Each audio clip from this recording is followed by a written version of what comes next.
রাজ্যে পালাবদলের পর থেকেই ঘটনার ঘন ঘটা। একের পর এক তৃণমূল নেতার হাতে হাত করা।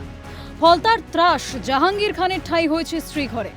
এরই মাঝে কলকাতার আলিপুরে দক্ষিণ ২৪ পরগনার জেলা পরিষদ ভবনে বিধ্বংসী অগ্নিকাণ্ড। ফাইলপত্র সহ সমস্ত নথি পুড়ে ছাই।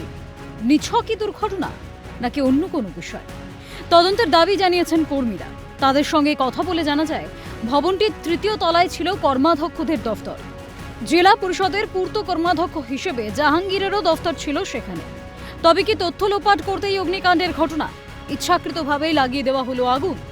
জাহাঙ্গীর খানের অফিস ছিল ছিল অফিস ছিল বলতে ফাইলপত্র ছিল। থাকতেই পারে। জাহাঙ্গীর খান নিজে আসতেন এই অফিসে? আসতেন তো এক সময়, অনেকবার এসছেন। তাহলে এই যে তার গ্রেপ্তারি এবং তারপরে এই অগ্নিকাণ্ড, কোথাও গিয়ে কি কিছু থাকতে পারে, লিঙ্ক থাকতে, অবশ্যই লিঙ্ক থাকতে পারে, অবশ্যই। আমাদের তো তাই মনে হচ্ছে। আপনারা চাইছেন সম্পূর্ণ তদন্ত হোক, অবশ্যই হোক। দুর্নীতির সঙ্গে জড়িত গুরুত্বপূর্ণ নথি ও তথ্য প্রমাণ নষ্ট করতেই পরিকল্পিতভাবে এই আগুন লাগানো হয়েছে। বিস্ফোরক ফলতার বিধায়ক দেবাংশু পান্ডা। তার কথায়, জাহাঙ্গীর খান জেলা পরিষদের পূর্ত কর্মাধ্যক্ষ থাকাকালীন তার দফতরে ব্যাপক দুর্নীতি হয়েছে।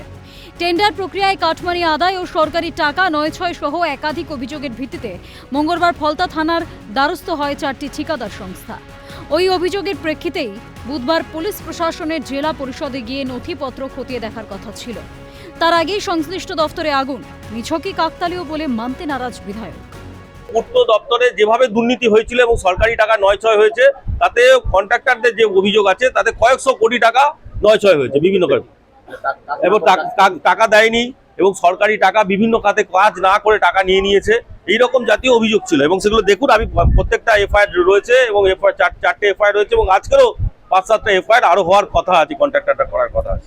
সেই সব নথি যাতে পুলিশ হাতে না পায় এবং এসটিএফ যাতে হাতে না পায়, তদন্তকারী সংস্থা যাতে হাতে না পায়, সেই কারণে আজকে ভোর থেকে এই জাহাঙ্গীরের অফিসে আগুন জ্বালিয়ে দেওয়া হলো এবং টোটাল যে নথিপত্র ছিল সব পুড়িয়ে ছাড়খাড় করা হলো। জানা যাচ্ছে, ঘটনাটি ঘটে সকাল 9টা নাগাদ। দাউ দাউ করে জ্বলতে থাকে কনফারেন্স রুম। 4 তলা থেকে দ্রুত ছড়িয়ে পড়ে আগুন। মুহূর্তে কালো ধোঁয়ায় ঢেকে যায় গোটা এলাকা। বিষয়টি নজরে পড়তেই খবর দেওয়া হয় দমকলে। খবর পেয়ে তড়িঘড়ি ঘটনাস্থলে পৌঁছয় দমকলের একাধিক ইঞ্জিন। যুদ্ধকালীন তৎপরতায় শুরু হয় আগুন নেভানোর কাজ। বহুতলের ভেতরে আটকে পড়া এক কর্মীকে উদ্ধার করে আনেন দমকলের আধিকারিকরা। বেশ কয়েকজনকে পাঠিয়ে দেওয়া হয় ছাদে। নিরাপদে রাখার ব্যবস্থা করা হয় দমকলের তরফে। তবে কি থেকে এই আগুন তা স্পষ্ট না হলেও হতাহতের কোনো খবর নেই। আমরা সঙ্গে সঙ্গে ওই কালো ধোঁয়ার মধ্যখানে আমার এই টর্চটা ছিলেন, ওই টর্চটা নিয়ে আমরা করে 3-4 জন মিলে আমার কাঁধের উপরে ভর দিয়ে 4 জন নেমে এসে। না না, উপরে কি সব ধোঁয়া ভর্তি। 6 ফ্লোর 6। ও খালি ধোঁয়া ভর্তি। কেউ নেই। ফায়ার আর ফার্দার এই বিল্ডিংয়ে স্প্রেড করার পসিবিলিটি নেই। না, আমাদের কাছে খবর সেরকমভাবে কিছু ছিল না। আমরা নিজেরাই সার্চ করেছি। সার্চ করে আমরা একজনকে পেয়েছি, তাকে আমরা নামিয়ে নিয়ে এসেছি। ছাদে যারা ছিলেন তাদের এখানে আমাদের টিম আছে, তাদেরকে কনসোল করে রাখা আছে যে ছাদ হচ্ছে আজকের এই মুহূর্তে সবচেয়ে সেফেস্ট জায়গা, যেখানে ফায়ার ট্রাভেল করার কোনো পসিবিলিটি নেই, যেখানে কোনো হিট নেই, স্মোক নেই।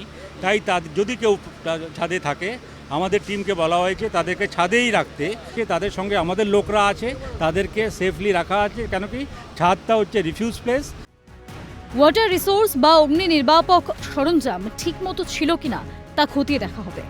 প্রয়োজনে ফরেনসিক হবে বলে জানানো হয়েছে দমকল আধিকারিকদের তরফে। এখন তদন্তে ঠিক কি উঠে আসে সেদিকেই নজর থাকবে সকলে। ক্যামেরায় নিখিল দাসের সঙ্গে অভিরূপা সাহা, রাজীব নস্কর ও অরিজিৎ মণ্ডলের রিপোর্ট, ক্যালকাটা নিউজ।